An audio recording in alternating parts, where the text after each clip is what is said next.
मिर्जापुर नाम का एक हरा भरा गांव था। उस गांव में एक मजदूर अभिराय अपनी पत्नी और 2 बेटियों के साथ रहता था।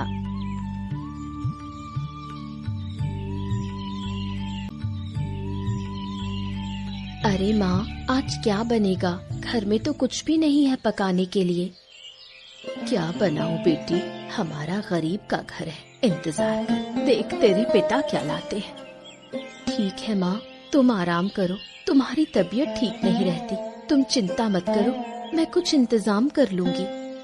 बहुत देर हो गई है, तेरी बहन अर्पिता अब तक दिखी नहीं। दिन भर सज धज कर घूमना ही सब कुछ नहीं होता, थोड़ा काम भी करना चाहिए। बड़ी बहन को देखकर कुछ सीख तो सकती है, कितना काम करती है। माँ, वो अब तक सो रही है। क्या इतनी देर तक अब भी सो रही है? दिन ब दिन कैसी होती जा रही है वो। मेरी तो अब चिंता खत्म ही नहीं हो रही। अरे कहाँ हो तुम लोग? कुछ सामान लेकर आया हूँ, ले लो। पिताजी, क्या लाए हो?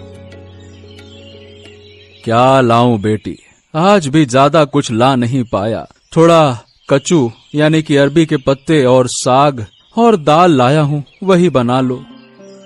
ठीक है पिताजी, आप आराम करो, मैं खाना बना देती हूँ।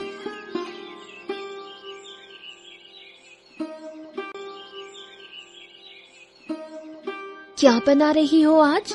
रोज रोज वही खाना, अब अच्छा नहीं लगता। क्या बनाऊं और? पिताजी वही लाए हैं। पिताजी एक मामूली मजदूर है, इतना ही कमा सकते हैं। किससे कह रही हूँ? तुम खुद भी तो गरीब हो, तुझसे कहने का कोई फायदा नहीं।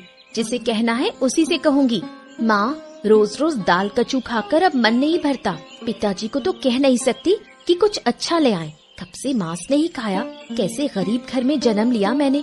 मेरी तो किस्मत ही फूट गई। मेरा जन्म तो किसी राजघराने में होना चाहिए था। इतनी देर से सोकर उठी और अब चिल्ला रही है। घर के कामों में थोड़ा हाथ बटाएगी या नहीं? पिता को लेकर इतना कहने की क्या जरूरत है? तेरे पिता मजदूर हैं, ये बात क्या हर बार याद दिलानी पड़ेगी? पिता मजदूर हैं, तो क्या हमें मांस मछली खाने की इच्छा नहीं हो सकती? क्या कह रही है ये सब? ऐसी बातें करेगी तो कैसे चलेगा? घर के दुख सुख समझने होंगे। अपनी जुबान संभाल, नहीं तो तेरी शादी करने में बहुत मुश्किल होगी। बड़ी बहन को देखकर कुछ सीख ले, कैसे बात की जाती है। तेरी ये बातें सुनकर तुझसे कौन शादी करेगा?